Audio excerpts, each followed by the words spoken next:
We're already into December, and what has been quite a journey for us here at the NSIN Defense Innovation Accelerator. So we're going to kick things off and start with what's in store with us today.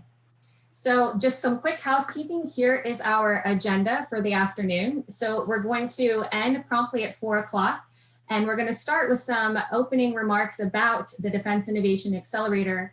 Really lucky to be joined by the Managing Director of NSIN, Morgan C. Plummer himself, to give us some opening remarks. And then we're going to head straight into our pitches. We have 6 finalist pitches today, and we'll walk through exactly what to expect from today's pitching events. And we're actually going to have our panel of judges go away and deliberate after they score each team. And we're actually going to conclude with announcing our winners this afternoon. So lots in store. So we like to prepare here with the DIA team. So in case anything will go wrong, not a problem. We have a backup already planned with Google Meets. So let's give everybody a little bit of context about what is the Defense Innovation Accelerator. Well, it's all started with the foundational mission that NSIN has of creating dual-use ventures that spawn from DoD lab technologies.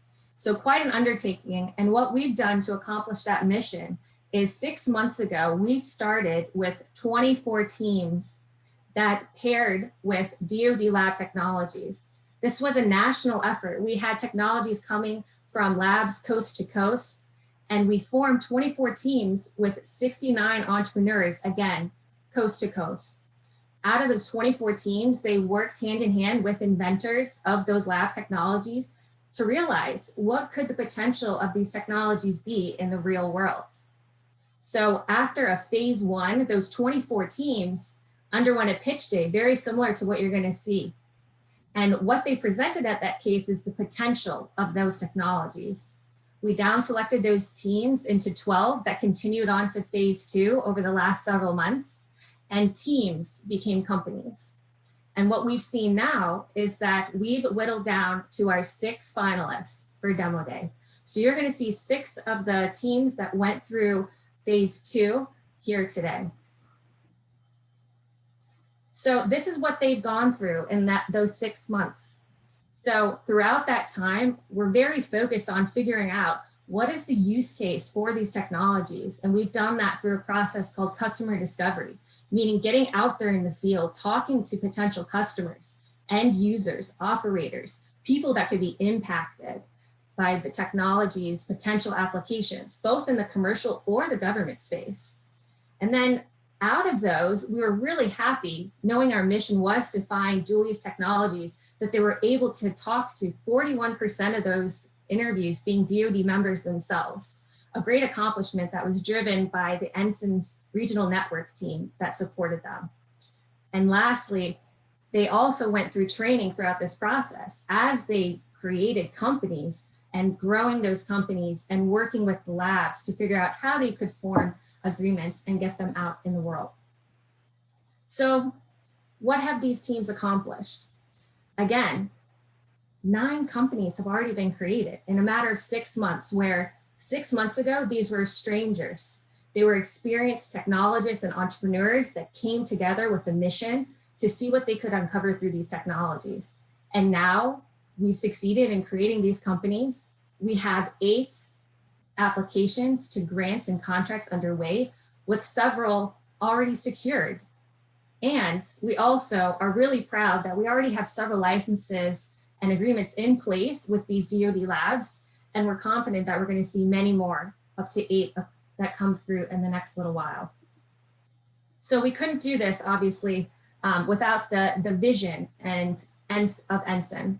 And I'd like to pause here and introduce Mark Antholt to say just a few words about the DIA program. Hi, thanks, Robin. Yeah, I just want to thank the whole FedTech team. You guys have done a wonderful job bringing together some incredible technologies, mentors, subject matter experts, and inventors, and pair them up with a very impressive array of entrepreneurs. And I think the work that you guys have done and the cohort, the individuals making up these teams have done has been incredible. And I'm really impressed with everything that's happened. So thanks again, Robin. I'm looking forward to a great event today. Thanks very much, Mark.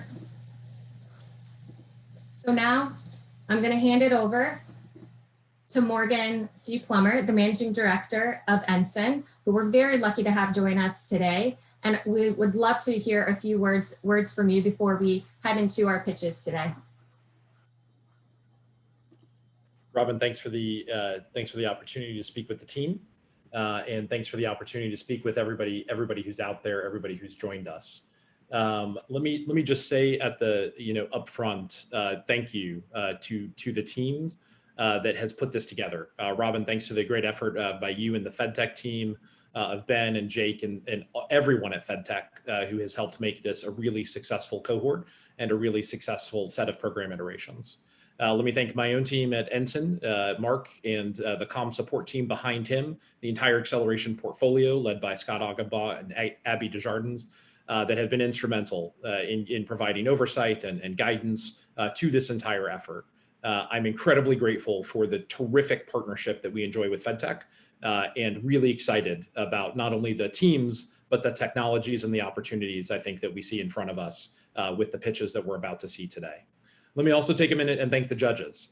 It's incredibly important that we get outside validators, that we get outside perspectives.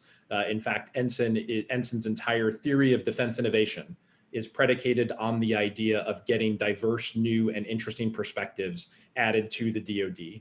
And the level of gravitas, the level of experience, and the level of technical expertise that you bring to the pitches today in your judging is critical to making sure that the right teams end up in the right places and that we make the awards to the right set of folks.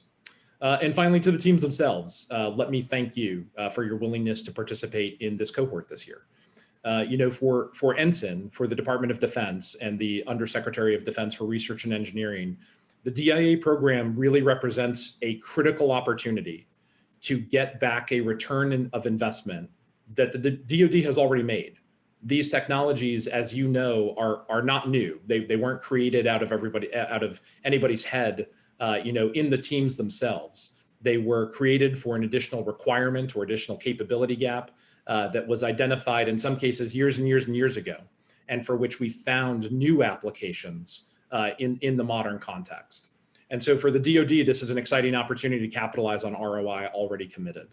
The other reason that this is a really exciting opportunity for NSIN is the new blood that we get to bring into the research and development enterprise. Each one of you, the entrepreneurs, the teams that have gathered around this technology, represent new thinking, new thoughts, new paradigms, new frameworks for the ways in which that we can exercise and use this technology, not just in a military context, but also within a commercial sector. The merging of this cutting edge tech that's been spun out by our respective DoD laboratories and the Defense Laboratory Enterprise, and the merging of that with the cutting edge thinking that each one of you as entrepreneurs represent is a fundamentally game-changing paradigm for the DoD. And I'm personally really grateful for the commitment, for the dedication, and for the, for lack of a better term, maybe the stick-to-itiveness that's been required to make it through this long 6-month ordeal and get down to the final set of teams. Finally, let me say this, because I think it's a really important, touch point. In a remote environment in this COVID world where physical connections are super tenuous, it's an easy thing over a Zoom link to lose track of the direct operational impact that what you're doing, how that can affect real flesh and blood warfighters downrange. Soldiers, sailors, airmen, Marines, new members of the US Space Force who are waiting to see how this technology is going to be commercialized so that they can get it back in their hands and fix a capability gap that they currently face. And so I really am grateful for the very real world impacts of what your commitment and what your experience is going to have for the Department of Defense. Thank you. Good luck to all of you, and excited to see how the pitches turn out. Robin, back to you. Thanks very much, Morgan. As always, really inspired words from the head of NSIN. So let's keep the gratitude going. Again, I just want to represent just how diverse, not just from the entrepreneurs, but the labs and inventors that contributed to this. So thank you to the 8 labs that formed our initial 24 teams, quite representative across all of the different service categories. So thank you very much. And again, we would be completely remiss if we didn't also thank the rest of our DIA community. Entrepreneurship is a village effort. And for each of these teams, they were supported by a small village of people, from their advisors, their coaches. Each team had a mentor as well. We had other providers that helped them in certain consulting or expertise that they could share. And of course, the NSIN R&T network was very critical in helping getting them to the end users, understanding how their technology could have an impact to the warfighter. So thank you all to anybody that touched this program along the past 6 months. There are too many to thank individually. It's several hundred people that contributed to getting these teams where they are today for you to see. So thank you to everybody. So what are we here for? So we're gonna crown 2 winners today. We're gonna have our esteemed panel of judges who we're gonna introduce here in just a minute. They're going to select a team from their judge's choice. But then we're gonna hand it over to you. So hopefully a lot of you are familiar with this voting scheme. So you're all gonna have a chance to vote for your favorite team. And how are you gonna do that? So as audience members, at the end, the conclusion of the pitches, we're gonna open polling. And we're gonna show this link again. You don't need to copy it down now. It's gonna open for about half an hour and you're gonna have a chance to pick your favorite team, just using this very simple link and this code. So we'll come back to that at the end. After all 6 pitches are done, only then will we open the audience choice.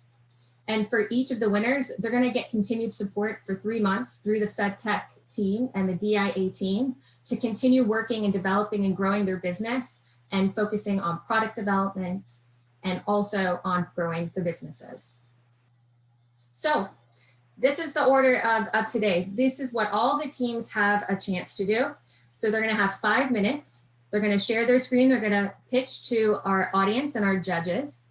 Then our judges are gonna be able to do some live Q&A with each of the teams for 4 minutes. And then we're gonna allow the judges to go ahead and score each team for several minutes. And we'll rinse and repeat for every single team. As audience members, you'll notice that you don't have the ability to share your screen or come off of mute. We do, however, have enabled the Q&A feature. So please feel free to put your questions into the Q&A feature you should see at the bottom of your Zoom window. So you can answer questions directly to any of the teams. We'll do our best to keep up with the questions and have the teams answer you directly. So please be patient as the teams are pitching. They'll get to your questions after they're done pitching. So this is the order today of our teams, of our 6 teams. You'll see that they're from a diverse array of technical verticals. And we will go ahead and introduce our judging panel now. So we are very lucky to have assembled quite a diverse, deep bench of both from academia, from in the field as operators, from VC and investor backgrounds, from business acumen as well. So we're really lucky to have this diverse perspective to judge and select the best team for us today from their pitches. So I want to quickly thank Dr. Braverman, Miss Elaine Chen, Jonathan Shemay-Dreluk, JD Stanley, Christina Dolan, Captain Michael Brossert, who is joining us all the way from Bahrain. So thank you, sir, for staying up so late for us. And of course, last but not least, Dr. Charles Perkins. Thank you all for all of the time you've already contributed to taking a look at the backgrounds of these teams. We're very excited to see the questions that you have for the teams today. Your feedback, like Morgan said, is absolutely crucial and critical at this juncture for all of these early teams. So now that we know what's happening today, would love to dive right into the pitches, but first I think you should all hear from our entrepreneurs themselves.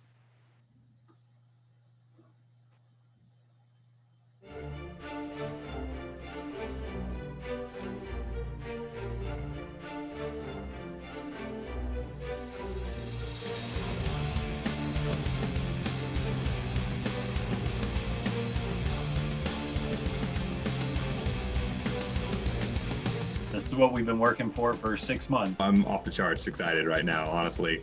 Making a demo day is very exciting, just as a culmination for this chapter. It's very exciting, but thinking longer term, it's just one step towards something bigger. This is a stage that not everyone gets to be at, right? You can't pay money to be here. You can't just know someone to be here. We've been told this is a no-brainer and this is a game changer. It opens your eyes to obviously really cool technology that can kind of really change the world. And this being in front of the right person at the right time can change everything. If we can mitigate any harm that comes to the warfighter and improve their capabilities, we need to do this.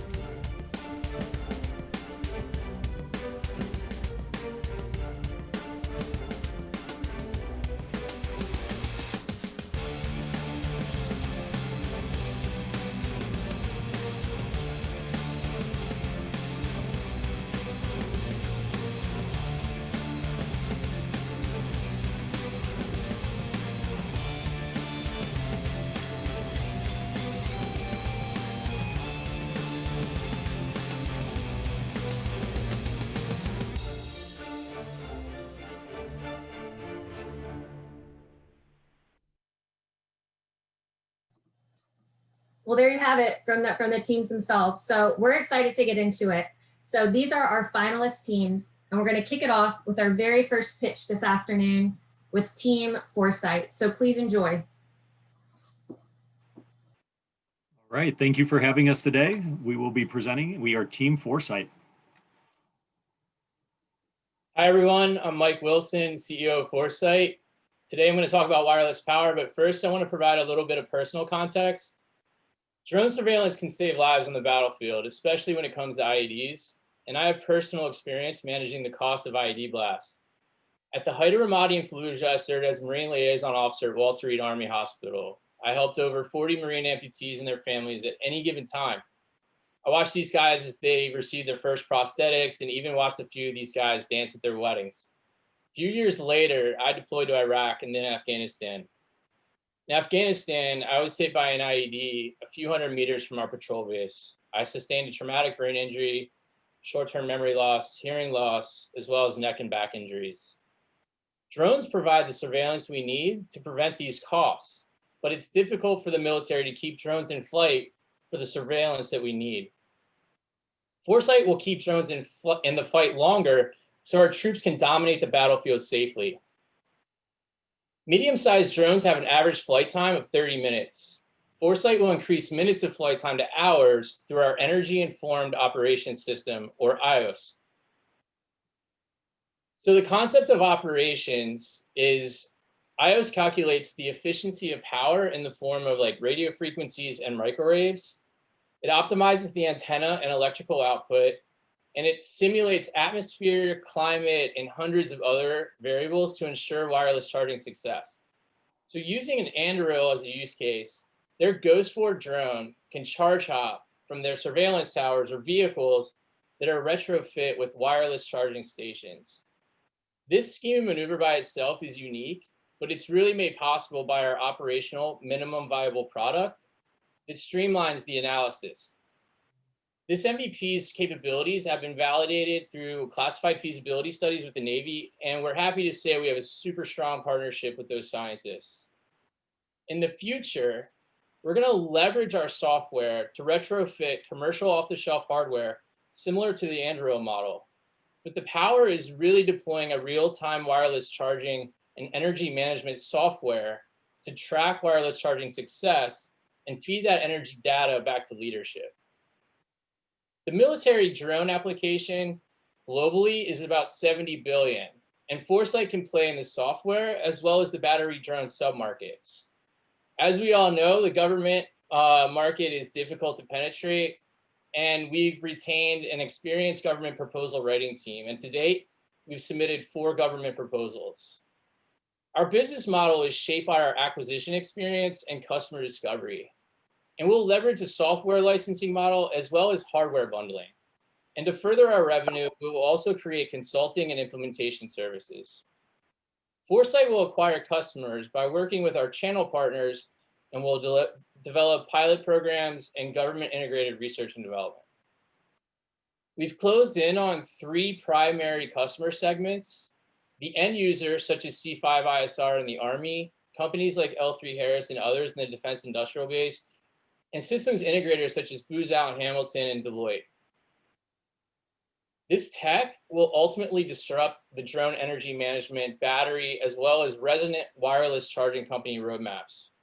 For example, Wybotic uses a charging pad, but it requires using a ton of energy and additional technologies to land and take off of that pad. And what it does is it complicates the charging process, especially in combat. So far, we've secured $100,000 through a friends and family round, and we're pursuing a pre-seed investment round of $500,000. And what we'll do with that is increase our go-to-market as well as hire and retain talent.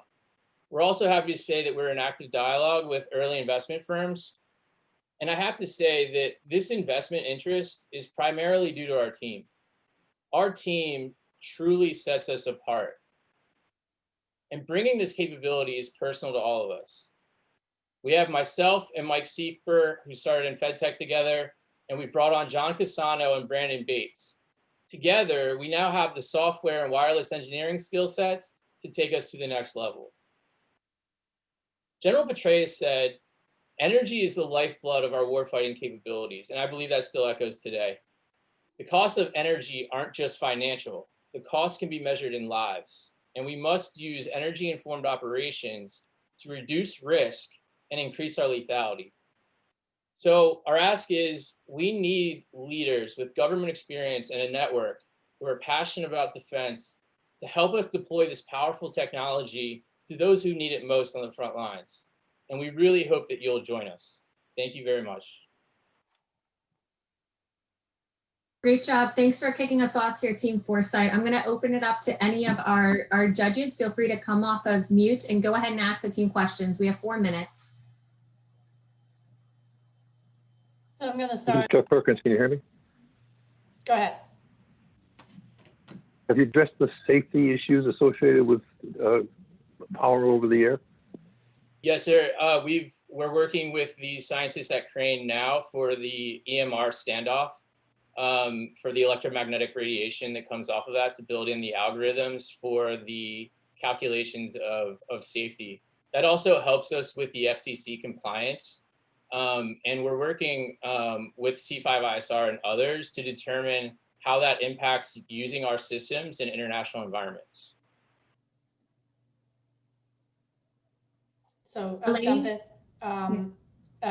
Elaine here. So great job with the presentation. Quick question. So the solution will bring value when it really is able to charge the drone so it can have a longer range. But what are your plans in terms of simulating the field conditions, in terms of going into the field and doing field testing to prove that the technology actually yields a longer range for whatever drone that you choose to kind of test it on? Yeah, so within the concept of operations that we're developing right now, the range isn't necessarily our sticking point.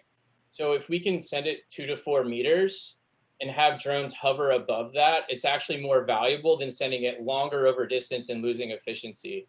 And to test all of that and model and simulate it, we are going to work with our partners in the defense industrial base, as well as with NSWC Crane. The modeling and simulation of this, since there are so many variables, is really the backbone of it, because that ensures success. And they've used this in feasibility studies before. And the goal is to really create an operational software platform, which we're doing now with the funding that we've secured, is to really feed that data and that success back to operational leadership to make decisions. So it informs the hardware as well as gives us real-time tracking data. Mike, that was a great pitch. This is Jonathan Shemai-Draylock. Who else is doing this, and what's your edge? So the edge is definitely our team. We're super motivated because of our personal experience.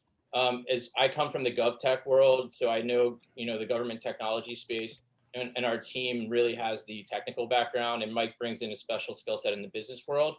Other folks are using more of the wireless pads like you would use to charge your phone, but we're increasing that because drones use more energy to take off than they do to hover. So if you have a drone land on a pad, that is just more power that they're using to take off on and off of flight.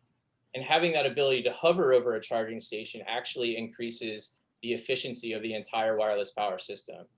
And there are folks that are working with this. Dr. Brown at Raytheon, who we've talked to in the past, are really in this. They're the subject matter experts, as well as the scientists we're working with in the Navy. You know, they're embedded in directive energy technologies, and I think that sets us apart as well. Our relationship with the lab. So thanks, team. Those 4 minutes go quick. Michael, do you want to sneak in one quick question? Real quick, since you mentioned the Navy, have you considered a maritime application? Yes, we have, and we're looking at BAAs right now, and we have a UAV like diagram, or UUV for underwater vehicles. And I do know some folks at Hydroid that I've talked about this, some Navy EOD guys, for a similar use case of sending wireless energy to a potential buoy that charges an underwater charging station. Because ships have so much extra energy, we can direct it to a charging station that leverages and reduces risk overall for fuel. Great. Thanks so much. Thanks, Team Foresight. So judges, go ahead and open your scoring form now. We're going to take a few minutes, allow you to go ahead and do your scoring now, and we'll head on to the next pitch. So thank you, Team Foresight. Thank you to our audience putting all of your questions in Q&A. The teams will try to get to those questions. And you can keep asking even after the team is done presenting. They'll be in the audience as well answering the questions for you. So we're going to go ahead and we're going to head into our next pitch. So the next team up is Team Active Cyber, coming out of an AFRL technology. So Chase, whenever you're ready. Hi, we are Active Cyber, and we are excited to share with you what we are working on. Let's face it, computing isn't just moving to the cloud, it's already there, with 53% of the entire workload in the cloud today and 60% by next year. And the number one concern of cloud users is security.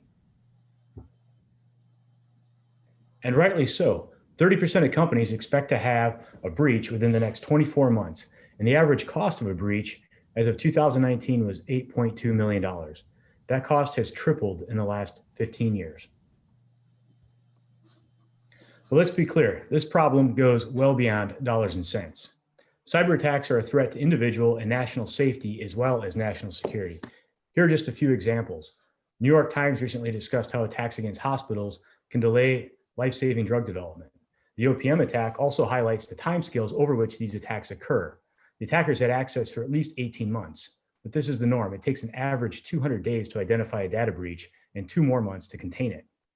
Brian Krebs, a famous security expert, reported last year on the indirect impact of attacks on hospitals have on their patient outcomes, including increased death rates due to heart attacks. The impact of attacks, both financially and otherwise, should hopefully make clear that the existing solutions are not sufficiently addressing these problems. With over 100,000 US companies using private clouds, let alone public clouds, we believe that our solution could reach an annual recurring revenue of over 100 million within 5 years. This is achievable based on our multi-pronged strategy of 1, pursuing channel partnerships with existing security tool providers whom we can empower to be more effective. 2, listing on major cloud providers' stores as a way of differentiating their otherwise commoditized product with security enhancements. And 3, by pursuing government customers, both through our pending SBIR and by pursuing channel partnerships with existing federal contractors. So you're not looking at snow. These are mayflies, a species of insect which spend less than 24 hours in their adult phase. And during this phase, they exist for the single purpose of propagating their species. With this short lifespan and their large numbers, they can protect the species from predation. So our technology is a bio-inspired generic framework that applies to distributed networks. While the purpose is slightly different for these insects, our technology makes it so that individual nodes or virtual machines are only kept around for relatively short timescales. So they're still able to perform the tasks that they need to without interruption, but they're ephemeral enough that an attacker doesn't have enough time to exploit their vulnerabilities. So what does our solution actually do? So first off, it frequently and regularly kills and reincarnates virtual machines.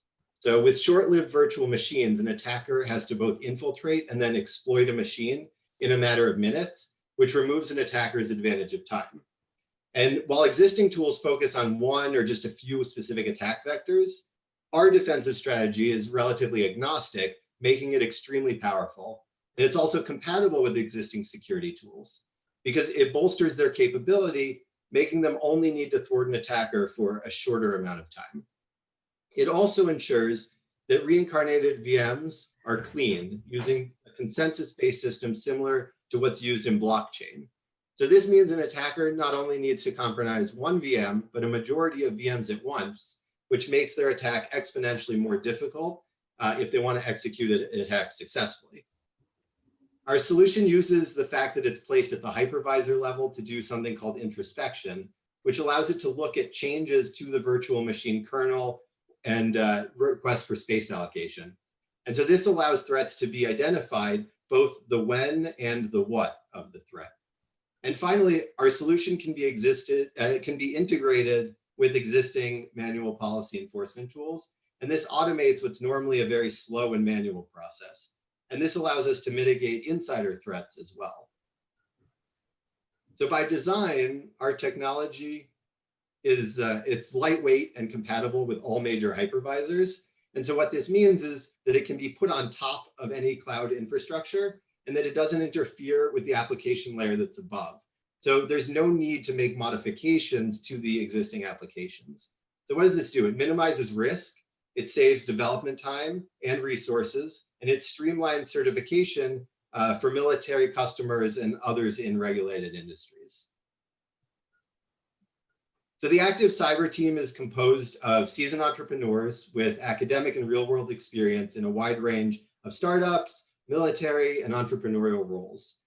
We've already negotiated a licensing agreement with AFRL, but more importantly, we have the buy-in of the inventor, Noor, who's committed to seeing this technology commercialized. So, and a testament to the fact that he's committed is our planned cooperative research agreement, which we're currently writing up and finalizing. And then finally, thanks to our participation in the Defense Innovation Accelerator, Active Cyber has a deep bench of advisors who have significant experience both in cybersecurity and cloud systems.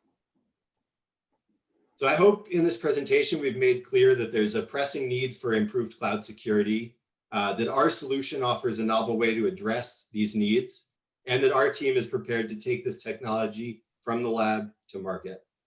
Thank you very much for listening.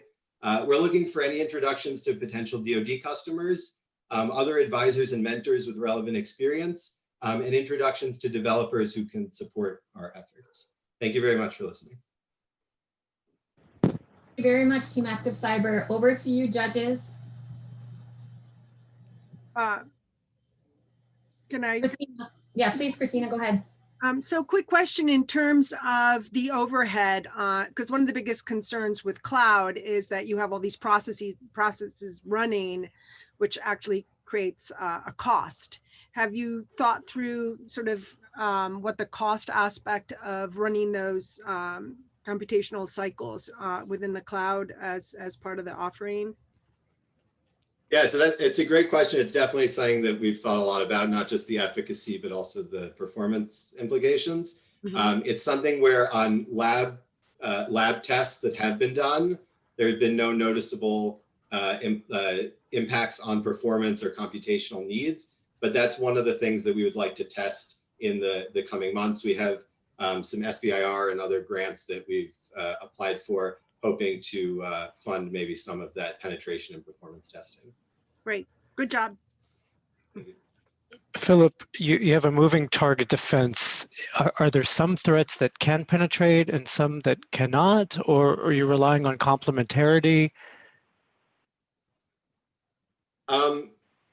Basically, if someone is able to take over a majority of the system in a couple of minutes, then that would definitely be a threat that we would not be able to address.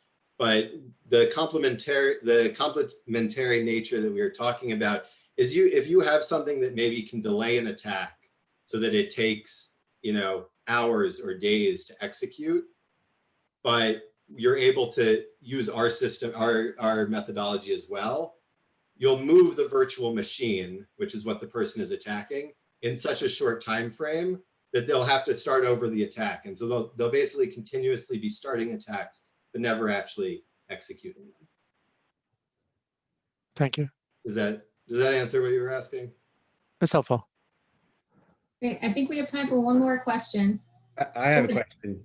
So Platform One is doing a lot of virtual machines, and Roper's talked about that. I saw AFRL. So if you had 3 things you'd want to tell them today, or if you've talked to them, what would those 3 kind of benefits be?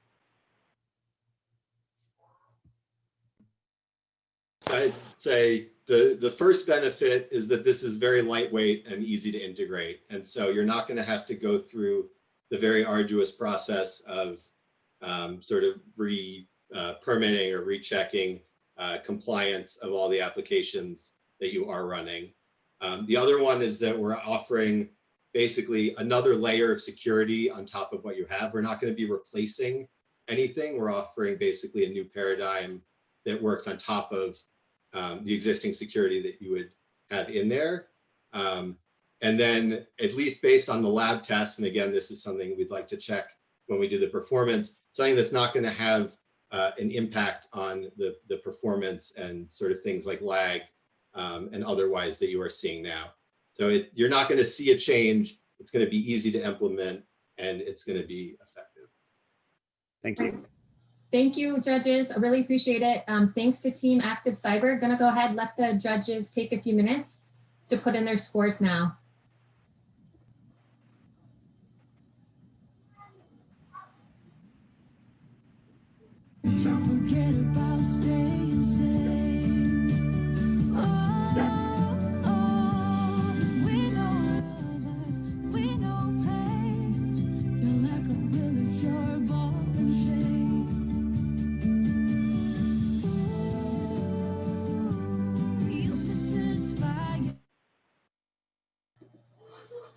Thanks, judges. I'm going to give you one more minute to put in your scores. Thanks to all the audience members going and putting in the Q&A. The teams will have a chance to answer those questions in chat, so please be patient. They'll get to your questions. And thank you all for using that feature. Really appreciate it from the audience. Keep the questions coming. Okay, so we're going to move on now to the next team, Team Halo. Go ahead and take it away for your pitch now.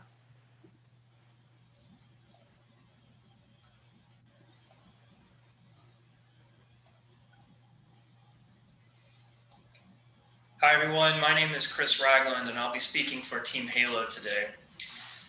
Thank you for giving us some time in your afternoon. We know that your time is valuable. I am an MBA and a successful serial entrepreneur. I'm joined by my fellow team members, Gavin Gillis, who is an attorney, specifically an IP attorney, and then David Charlotte, who is a PhD researcher and an innovative executive. I really got very interested in Halo when I heard about the technology, and that's because my father is a veteran. When I was a kid, my dad was a musician, and that's what he was, like every day in and out. And then when he went and became a veteran, it was a really rewarding career for him. But when he got home, he had lost 40% of his hearing. And I'm talking about the types of disability and damages that happens to our warfighters, really frankly, across the board. Imagine for a minute on a flight deck what it must be like, how noisy it is. In fact, it's so noisy that the hearing loss is almost guaranteed at some level or another for a 10-year career on a flight deck. That's a lot, especially in an environment where our warfighters must communicate effectively, securely, and reliably. So you can see for me, this is a close to the heart problem that we're solving for Halo.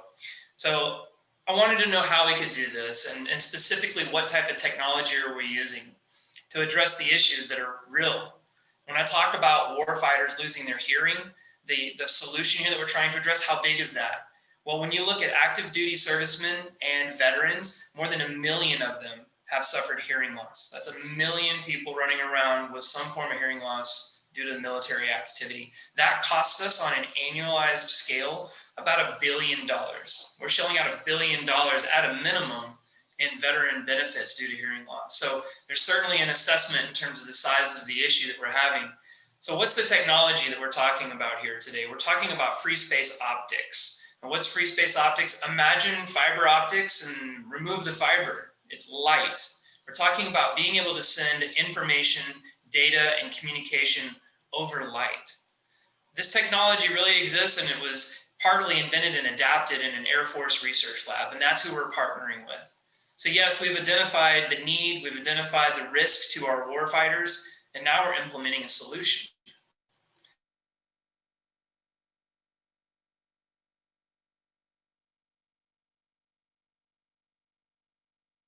From about a brick down to 3/4 stacked on top of each other, which means we're able to fit it inside of a headset. Now that we've got it inside of a headset, we're able to take this technology and implement it in a lot of different ways. Obviously, person-to-person technology is going to be really crucial, but now we can take it and we can adapt it. We can have person-to-person communication using free space optics. We can have vehicle-to-person using free space optics. And that's just the beginning. There's a lot of places we can take this. You may not be familiar with this, but the warfighters that are in the field wear smart packs. They basically have computers strapped to their backs. And these computers have intelligence that's really difficult to update in the middle of a combat situation. But imagine a drone flying overhead using free space optics, updating in real time information straight to the warfighter. But that's not the only place we could be using this. We actually work with a lot of different very large companies, such as Daimler, for example, and we're evaluating adapting the same technology that the Air Force Research Lab has created and putting it on trucks to start working for platooning.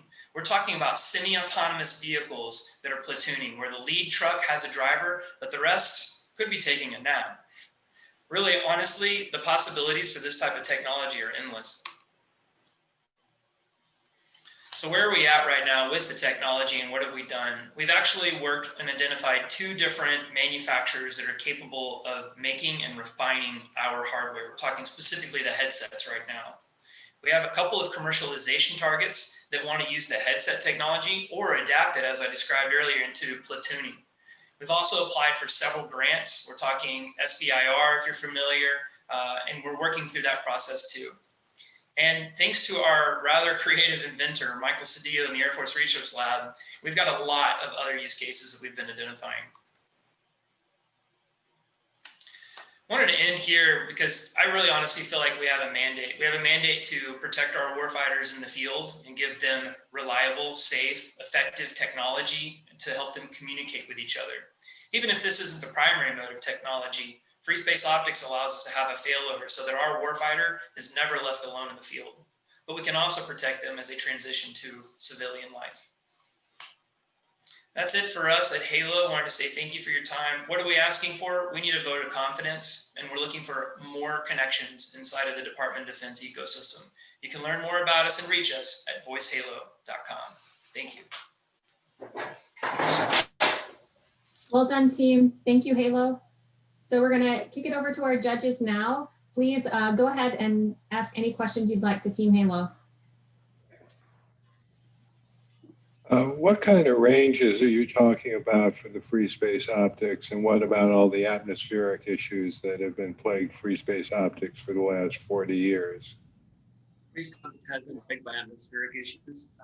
We found in our trials in the platooning tests that at short range, we're able to have redundant transmitters and receivers, and we've improved our uptime above 99%. And if you look at a lot of the commercial applications, they haven't hit that benchmark. They drop down into radio speeds, and that's something we're really excited to commercialize and share, is that we have better efficiency, at least in short range. At long range, you still have atmospheric issues, and that continues to be a challenge, and that's something we'll tackle on our roadmap. I have a question. Great presentation. What are your plans for hardening the technology for field use so that it's reliable and weatherproof and everything, and also low cost enough to be deployed? Absolutely, great question. So in terms of hardening and readying it for field use, the Air Force Research Lab has already spent $1.5 million on furthering the technology through a third-party hardware vendor. We've met with that vendor, and they have other free space optics technologies we can bundle into our solution. But we've also met with several other OEMs that we've done contract manufacture with in the past. So there's a multifaceted attack here. One, we need to work on the transmission speeds. Two, we need to work on the miniaturization. And three, we're working on encryption. And then what about interoperability? Because every, especially in defense or in commercial, there's always another network. So what are you doing about that? Absolutely. And then this addresses one of the things we just applied for. We applied for an integrated respirator challenge through FORYCTE, where the main mode of communication will be radio, and we're not going to displace that. But since this is basically VoIP data and this is pure computer signal, integrations into traditional comm systems are fairly simple. So it's the same receiver you would use for a conference call or for the Zoom call. This is Michael. I'm sorry, I couldn't hear most of the presentation. No, I'm just joking. But seriously, the secure, how do you secure the communications? So one, it's helpful realizing that since it's light-based, you have a different setup. You're not doing broadcast, it's directed light. So you usually know where it's going to. Even if that's intercepted, then we use traditional encryption. Given the fact that we have 30 gigabytes per second to play with, maximum upload speed, that leaves a lot of room for on-device encryption and in-stream encryption, which allows us to send high-fidelity data, high-fidelity voice and video, while still keeping it encrypted, which is something you don't see in a lot of commercial devices. Great. I think we're out of time for this team.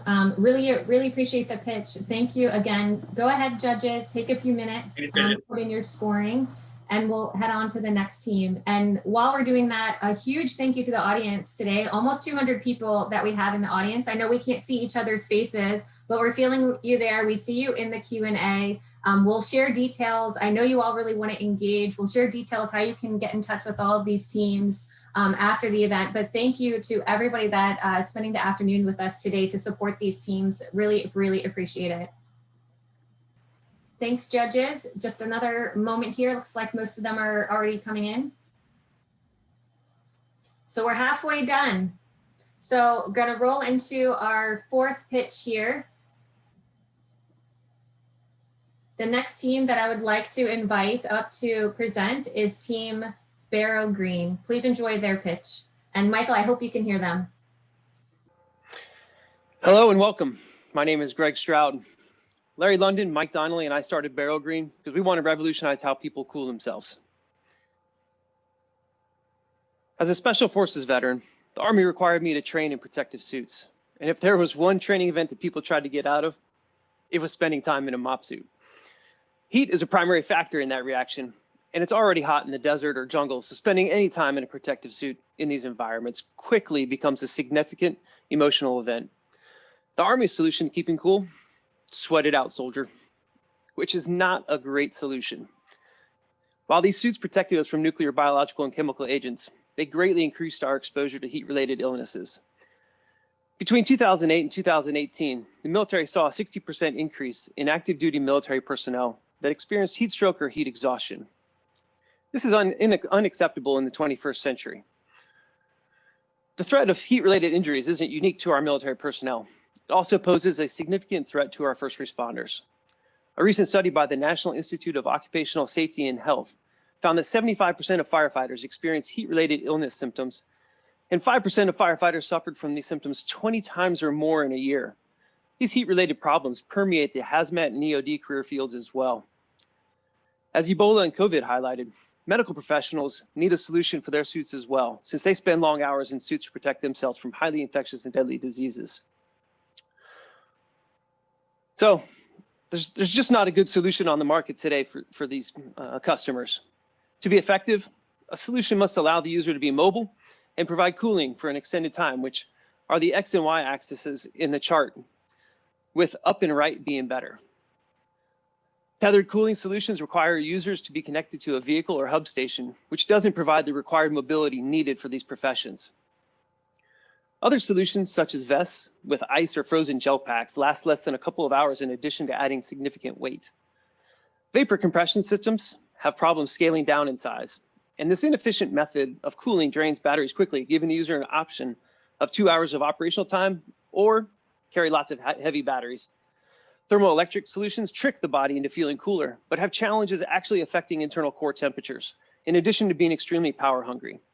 If you look at that quadrant chart, you can quickly see that these technologies don't fit the customer need to be mobile and cool longer than 4 hours. So what makes our solution better? Elastocaloric cooling. This tech has had challenges with commercialization because of the high energy needed to achieve the cooling effect. Instead of stretching or compressing metal, we bend a special alloy wire, which requires a small fraction of the energy. This wire is lightweight, small, and cheap to produce. We aren't going to compete with suit and vest manufacturers. Instead, we want to supply them with a cooling component that gives their product an edge in efficiency and mobility. Our product is a cartridge that is compatible with existing protective gear, which will simply replace their current cooling component. Cool air or liquid will be exchanged within the suit while heat will be expelled outside. The technology has demonstrated that it can provide cooling for up to a 30-degree Fahrenheit differential. Initial lab results show that our technology will be up to 6 times more efficient than vapor compression and up to 20 times more efficient than thermoelectrics, which means that our product provides more cooling and for longer periods of time. This market is highly concentrated with only a few manufacturers, each of which focuses on a particular vertical, hazmat, military firefighters, etc. We believe we can achieve rapid market adoption given the superior performance of our product. We use general workforce statistics to determine the total size of the occupational workforce and then estimate the number of people who actually need and would buy this product. At a unit cost of $250, we believe this size of this opportunity is around $55 million out of a total addressable market of $800 million. We started Barrow Green as part of a federally funded program that provided access to the brilliant minds that invented this technology. We have a great relationship with the inventors who have submitted a patent application and believe in Barrow Green's vision and strategy. We're currently developing a co-op research partnership with the Army Research Lab that will increase the technology readiness to a level suitable for commercialization and production. New avenues for SBIR funding are emerging, which we'll pursue in addition to pursuing grants and pitch competitions. We're in discussions with Mine Safety Appliances, who's a leader in the PPE industry and potential early adopter of our product. While PPE is our initial market segment because of the immediate compelling need, we intend to follow this B2B model into other industries and maximize the use of channel partners. Several large manufacturers in these markets are merely waiting for us to demonstrate the reality of our product. We've secured a letter of intent from Emerson, who's a major manufacturer in the cooling industry, and pursuing letters from major auto manufacturers such as Ford. There's a tremendous opportunity in each of these billion-dollar markets. In summary, Barrow Green is poised to quickly move forward in bringing this revolutionary breakthrough technology to the world of cooling. We're looking for a mechanical engineer who's familiar with power motors and battery-powered systems. Please introduce us if you know somebody who would be a good fit for our company. If you believe in this product like we do, we can talk about different funding options to help us launch. We're pursuing $250,000 to bring this technology to a fully functional prototype. Please contact us at info@barrowgreen.com. Thank you for your time and we welcome your questions. Great, thank you very much. A very cool pitch, if I might say. Excuse me, what is the lifetime of that mechanical element, the wire that you're bending in your cooling system?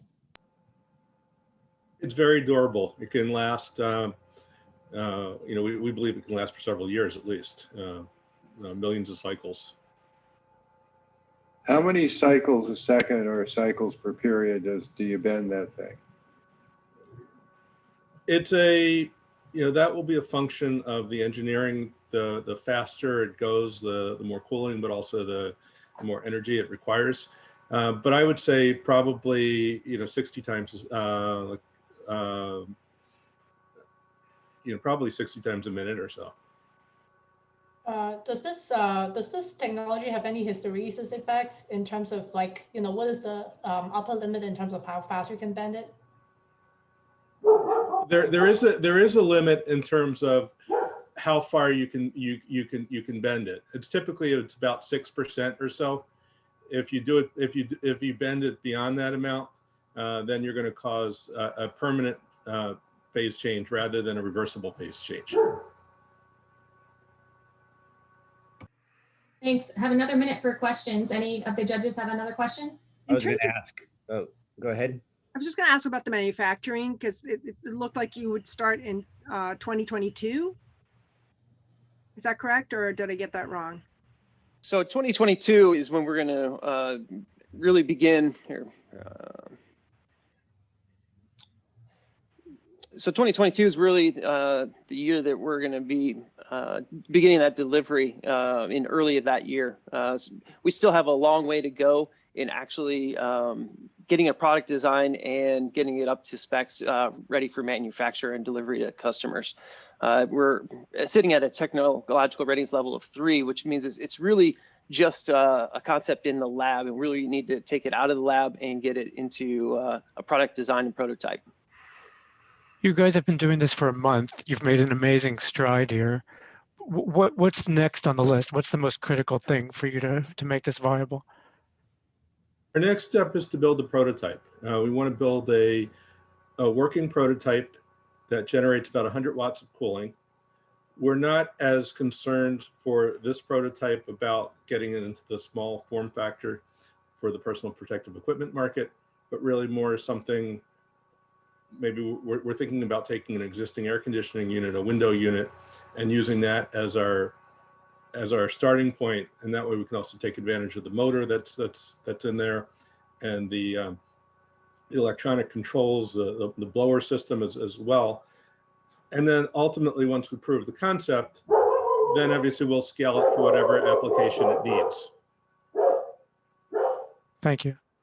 Great, thanks, Larry. Thanks, Greg. We're out of time, unfortunately, and please keep up the questions in the chat. There's a few that are waiting for you, Team Barrow Green. So judges, we'll leave it to you to go ahead and put in your scores for the team before we hit the next pitch. Okay, we're gonna keep it rolling. We got our next pitch. Just another great team, Mission Innovation. Over to you, team. Good afternoon, everyone. My name is James Brown. And I'm Greg Wilds. And we represent Mission Innovation Incorporated. Today, we would like to tell you about Silicon Defender, a secure microprocessor architecture that is going to revolutionize network warfare. As most of you already know, and as my time as an information operations officer in the United States Marine Corps showed me, the character of warfare is changing. We are moving towards an interconnected battlefield where networks composed of computers, sensors, munitions, and control systems all work together to combat equally sophisticated networks, a battlefield of things. Unfortunately, this means that every node in that network is an access point where adversaries can gain entry and exploit critical information. It could be a satellite communications ground station or an artillery targeting platform that, if infiltrated, could give away key information to the enemy. Although cybersecurity is a vast field, key stakeholders have identified 3 problems that the DoD needs to address. First, malicious actors are finding new ways to remotely bypass software and attack these systems at the hardware level. Second, constantly trying to mitigate these attacks via new software impacts performance, and most of the time doesn't even fully protect you. Finally, current devices are closed architectures, where the DoD doesn't even know what goes on inside some of these chips. This has allowed other nations to try and compromise our microelectronic supply chain. National security leaders want to move towards open source platforms. However, these open source systems require robust hardware security modules that just do not exist yet. Until now. Enter Silicon Defender. Silicon Defender is a cybersecurity IP block that is built into your microprocessor to protect against attacks at the hardware level. If you think of a microprocessor chip as a Lego set made of different Lego blocks, our technology is a cyber block that forms a secure foundation for your chip. It doesn't allow any outside actors to make changes or see information inside your system. Silicon Defender solves all 3 problems. It protects electronic systems where software cannot. It's designed to be fully compatible with chips from companies like Xilinx and Intel. It also enables future open source systems to be acquired by the DoD as a patented security module. This makes Silicon Defender perfectly poised to capture the DoD's significant shift towards reliable open source microelectronics. Our microprocessor customer market has 3 tiers of stakeholders. The first tier includes silicon vendors such as Xilinx, Microchip, and Intel. They sell IP such as Silicon Defender in their marketplaces. IP license sales here result in revenue for Silicon Defender. The second tier includes OEMs such as Lockheed Martin, L3Harris, and Raytheon, where computer engineers integrate IP to enable market-leading features for their products. The third tier includes end users, platform operators in the Air Force, Navy, and Army that benefit from increased electronic system security. Our commercial potential is vast because our chip could be one of the only security options for the RISC-V instruction set architecture. And if you're unfamiliar with what that is, that's okay. Just know that it is an open source microchip architecture that is in its infancy, but has already been identified as hugely disruptive to the $480 billion semiconductor industry. Key semiconductor companies like AMD and Intel are making moves to acquire or host RISC-V IP in an attempt to take advantage of this significant market movement. Galois, DARPA's leader in hardware cybersecurity certification, has seen our technology and said that you have something novel here with an architecture that is complementary to other competitors. The proof will be in the MVP. We have made great progress throughout the DIA program, from first understanding the problem and the stakeholders involved, to finally understanding what opportunities we have to make this a reality. We have funding opportunities identified in the form of STTR grants closing at the end of this year, confirmed interest from 2 university partners to help us develop a prototype, a cooperative research agreement from the Army Research Laboratory that has already been approved, and after talking with the former Air Force chief entrepreneur, he strongly believes that we will be successful with the AFWERX STTR program. Open source chips are estimated to be over 40% of all commercial chips by 2025. And through a top-down market size estimation, our service obtainable market is $1 billion, with a total addressable market of $216 billion. This technology has tons of potential and still has some development left to be done. Our team's the right one to execute with a strong mix of technical and business skills, as well as government contracting and operational DoD experience. Want to help? We're looking for introductions to the Office of Secretary of Defense OSD Trusted Microelectronics Initiative, a perfect fit for this technology, as well as Air Force program managers that value hardware cybersecurity in their platforms. We're open to board advisors with cybersecurity and silicon industry experience, and we're looking for funding to accelerate our commercialization plans. Thanks for your interest in Silicon Defender.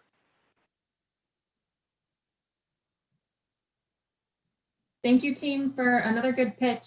And I'm sure we have quite a large audience that may be somebody very relevant for you and for all the teams that are here today. So again, at the end, I'll share details on how you can connect directly with these teams that have asked for specific connections. So I'll open it now to our judges. You know the drill. Please go ahead and ask this team your questions. I'll ask. So hardware is difficult, especially kind of the chip and fab runs. How are you de-risking that? Is that some of the university partners? What's your current plan? Great question. One of the nice things with our business plan here is our product would be a soft core for instantiation within programmable logic. So in SoCs, FPGA types of chips. So it much lessens the investment to get to that minimal viable product, at least to begin with. Our end customers like a Raytheon or Northrop Grumman or Xilinx may choose to put it in silicon and make a application specific chip or a commercialized chip utilizing the IP. Do you have an MVP now, or if not, how close are you to having one? Thanks for the question. So currently, Army Research Lab has it simulated as an architecture and in C code. And so our plan to do a STTR with the University of Michigan, they've done similar RISC-V based architectures and projects before with DARPA and had those evaluated by Galois, who we mentioned in the presentation. So our plan is to partner with a university partner to instantiate that soft IP and then do penetration testing, which is vulnerability testing to validate the security properties of the architecture. And a quick follow-up, as far as the scale, are we able to go to kind of the nano level? So the scale of it, it's a soft IP core that could be utilized in various, I guess it's independent of the scale, whether it's like 8 nanometer or 20, 40 nanometer type of silicon technology. It's not really dependent on that. It's the architecture within the soft core that would then be put down. The fab would be independent of the size of the chip architecture. Thank you. Great. We might have time for just one additional short question. Any of the judges? Quick question. So in terms of like licensing this technology so that you can sort of bypass the manufacturing process, have you explored any of that yet? Absolutely. Great question. So typically, those marketplaces that Xilinx, Microchip, Intel have for their end customers to buy IP to put in their chips, typically the pricing that we've looked at for our business model would include on a project basis would be about $250,000 for a particular product in a development stage, and then in high volume in production would be about $2 a chip for the soft IP core for sales. And if you're also asking about licensing with the Army Research Laboratory, we have opened those conversations up. We're actively talking with the contracting office to establish a government purpose IP license for the technology. Great. Thank you again, team. Really appreciate it. Judges, we'll give you a few minutes here. Thank you. And while the judges are scoring, just a reminder to some of the other teams that are still monitoring the Q&A, we have some early questions that are still open that need to be answered. So if you are looking at the Q&A, you can see which ones that are still open. So you can go ahead and comment in those as well and keep the thread going so you can answer any audience members' questions. And thank you again to the audience for participating today. We're going to get it over to you very soon after the last pitch. You're going to have your chance to vote. Thanks, judges. Going to give just a few seconds for the last ones to come in. Okay. I hate to see it end, but this is our very last pitch. So let's soak up every minute and let's enjoy our last pitch with Team Candelytics. So over to you, team. Hi, we're Candelytics, and we're building the digital infrastructure that will usher in a new age of 3D data. We're doing so by leveraging LiDAR, a tool that uses millions of laser pulses to measure space and capture 3D data. Sounds futuristic? Well, that future is already here. Apple's newest iPhones are being released with an onboard LiDAR scanner. Hardware advances have made 3D sensors more ubiquitous than ever before. But the problem is that digital solutions to make this complex 3D data truly usable are still sorely lacking. And that's where we come in. Together with our partner lab, Candelytics is working to develop a proprietary LiDAR-based process that addresses this critical capabilities gap. As part of the DIA, we've discovered an incredible array of use cases for this LiDAR-based solution. Everything from AR, VR, to 3D printing, to geospatial mapping.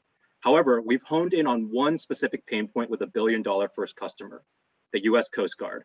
And boy, do they have a massive problem. $66 billion. That's the value of illegal narcotics, weapons, and contraband that flow into the US every year through the maritime domain. Despite being the best resourced maritime law enforcement entity in the world, the Coast Guard shockingly fails to stop 91% of all illegally trafficked substances. And that's because their current method of finding contraband is slow, highly manual, and completely outdated. You see, when Coast Guard crews board a suspected vessel, their current process for looking for suspicious voids, false bulkheads, or potential smuggling compartments involves painstakingly measuring the dimensions of every interior compartment and then manually calculating volume differentials. This process is called volumetrics, and it could take days. And do you want to know what tools they have at their disposal? a tape measure, pen, and paper. But it doesn't have to be this way. With Candelytics end-to-end 3D data solution, the Coast Guard will be able to reduce time required for volumetrics by more than 60%, potentially doubling their successful interdictions. This first use case highlights Candelytics' threefold value proposition: collection, analytics, and knowledge management. First, by putting cutting-edge LiDAR scanners into the hands of operators, a vessel which used to take almost a week to completely measure can now be scanned, modeled, and rendered in a matter of hours. Second, Candelytics software will automate differential analysis, rapidly and intelligently pointing the Coast Guard to the most suspicious areas on a target vessel to investigate. Third, Candelytics will take these insights and build a 3D data repository so that intelligence can be accessed and shared across the fleet. But the Coast Guard is just our first step. As part of our product development, Candelytics will build a suite of analytical software tools. In addition to automated differentials, these tools will include capabilities like object classification and geometric search. Our business model leverages multiple revenue streams: SaaS subscriptions for our software solutions, licensing fees for our analytical tools, and maintenance contracts for our data management services. Candelytics is differentiated from the rest of the market, and this comes back to collection, analytics, and data management. Our threefold value proposition makes us an end-to-end solution-focused product that's designed specifically for dynamic operational environments. Ultimately, our goal is to export this threefold model to service a broad spectrum of 3D data users. You see, maritime law enforcement alone represents a $1.7 billion market, but Candelytics solution can just as easily be applied to the 3D data used for shipyard maintenance or creating AR/VR training environments. Each of these is a $1 billion market with a dynamic growth rate. And Candelytics is the team with the ideal partners to deliver this transformative end-to-end solution. We're a team of students, veterans, and engineers from the Harvard-MIT ecosystem with professional experiences in defense, consulting, finance, and technology. But most importantly, we all share a passion for leveraging innovative technology to benefit the service members who provide for our national security. And we've made great progress so far. We've secured initial funding from MIT's innovation program, been finalists in 4 other pitch competitions, and have a formal cooperative R&D agreement with NIWC Pacific Lab, who are the DoD leaders in applying LiDAR scanning to naval vessels. And over the course of nearly 200 customer discovery interviews to include numerous Coast Guard operators, admirals, and even a former White House official, our team has not only developed an intimate understanding of the customer pain point, but also fostered enthusiastic support for Candelytics solution. In fact, we have a demo scheduled with multiple Coast Guard units in San Diego in just a few weeks. Candelytics is starting by addressing a pressing pain point for the Coast Guard, but this is just the first step of achieving our greater vision of harnessing the power of 3D data. And that's our big picture. That's the future Candelytics is seeking to build, but we need your help. To ensure that we're able to convert the momentum of a successful demo to a robust testing and piloting program, we're seeking $500,000 for product development and expanding our team.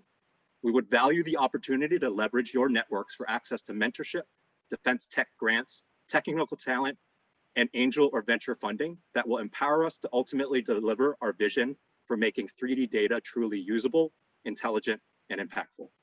Thank you, and we're happy to field any questions. Great. Well, that's a wrap. Judges, over to you for our final Q&A. Brian, you talked about it, a very nice presentation. You talked about an end-to-end solution. To talk about where you can tap channel partnerships and how for hardware for the solution, how you build algorithms, how does it layer up? In terms of the channel partners, we've engaged with both commercial off-the-shelf software and hardware providers in this space just to learn what the cutting edge is. And all of them are really enthusiastic about this particular use case, but don't really have the means to adapt their technology to fit the kind of this operationalized end-to-end solution. So I think that's where we bring value, is rather than using LiDAR scanning for kind of more passive activities such as design documentation, we want to put it out in the force and really operationalize it. Can you speak to what is the special sauce that makes your technology more suitable for this particular use case? Is it a matter of dealing with massive amounts of data, because there's a lot of garden variety consumer level solutions that mix a poly mesh based on like a garden variety 3D sensor? Yeah, so two aspects of the secret sauce, Elaine, is the ability to mobile scan and register. So in layman's terms, that means rapidly and almost to real time stitching together a scan of the vessel. So speed, especially in operational environments like the Coast Guard, is incredibly important. And the second layer, which we're building in with the software, is the analytics. So essentially taking a 3D point cloud, being able to do a very rapid and coarse differential, and then delivering those insights to the operators. Because at the point of operations, the operator isn't so much concerned about the model or the rendering itself. They're concerned about what can I learn from this scan so I can get my job started and get off this target vessel. Brian, this is Michael. Quick question. Could this product be used via a UAV so that, for example, the Coast Guard wouldn't even need to board a particular vessel? Absolutely. So this particular product LiDAR scanners overall could easily be used in UAVs. We've talked to the Coast Guard about potentially even underwater LiDAR scanners so that they can get like subsurface scans. But most of the volumetrics analysis that helps the Coast Guard point to like where to look for contrabands happens inside the compartments of a target vessel. So we, at least in our first use case, envision this as being something handheld or mounted to the individual Coast Guardsman. And given that, though, there's a lot of interference, and so you showed a SaaS model, but you've described use cases that require mobility. How are you addressing that? So the SaaS model is just based off of the analytics software. In terms of the mobility side, the operator in this case provides for that mobility. It's a handheld scanner about the size of a bread box, essentially. So very mobile. And again, it can scan and stitch while moving almost in real time. Can you articulate a little bit more about your demo in a couple of weeks? What that involves? Right. Yes. So we are presenting a demo in San Diego to multiple units in Sector San Diego, the Coast Guard Sector San Diego, to include the Pacific Tactical Law Enforcement Detachment, which is kind of like the specialized interdiction element within the Coast Guard. So we're very excited about that. We've also got interest from Coast Guard elements from Boston and also Miami to attend that particular demo or somehow view it virtually. What we'll be doing is we'll be scanning in real time and demonstrating our scanner on an actual Coast Guard vessel, and then showing them how quickly that can be rendered and how quickly the analytics can be applied to provide them with insights on differential and change notification. Great. Thank you very much, Team Candelytics. Thank you, judges, for what has been an amazing Q&A for all of the teams. So over to the judges now to score this last team. And then audience, it's almost your time and your turn. So we're going to give the judges a minute here, and then we will put up the information about how everybody can judge as an audience member. And just for everybody as an audience member, don't go anywhere. You're going to have about 20 minutes to put in your scores through Slido, the platform we're using to score. So you'll have time, and we've included in the poll when you open it, the link to go and check out the teams again. There's a short description in the poll, but you can also have a few minutes to view them on our Demo Week webpage. More on that to come in just a minute. Go ahead, judges. And keep asking your questions, even in the next 20 minutes while scoring is happening. I think it'll help inform some of your voting. So please go ahead, teams. You're doing a fantastic job answering the questions. Please don't let any slip by. Some really good questions coming in here right now. Okay, judges, while you're wrapping up your final scoring, it is finally the audience's turn. It's up to you now to select an audience choice winner. We will be back at 5 before the hour, so in half an hour, but you only have 20 minutes to get your scores locked in. So I'm going to go ahead. I'm going to open the poll now. So you should be able to see that. If you go to slido.com, you type in the event code that is seen on the screen here. It's already open now. And it looks like we've got some votes coming in, so it's working. So we'll leave you to it. Judges, when you're done scoring here, just a reminder, we are gonna go deliberate on a separate Zoom link in a video conference. So please check your direct message, your email, and your calendar for that link. I will open that now. Thank you all. We'll see you back here in half an hour to see who wins both judges and audience selection. Thank you all.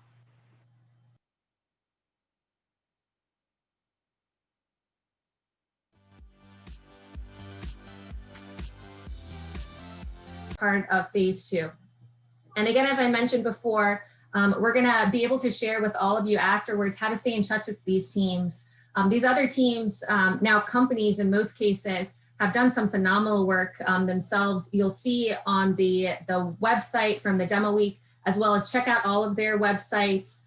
They are amazing across different AI, cybersecurity, autonomous systems, some UAS technologies as well. Really interesting work that they have going on. Really want you all to engage with them afterwards.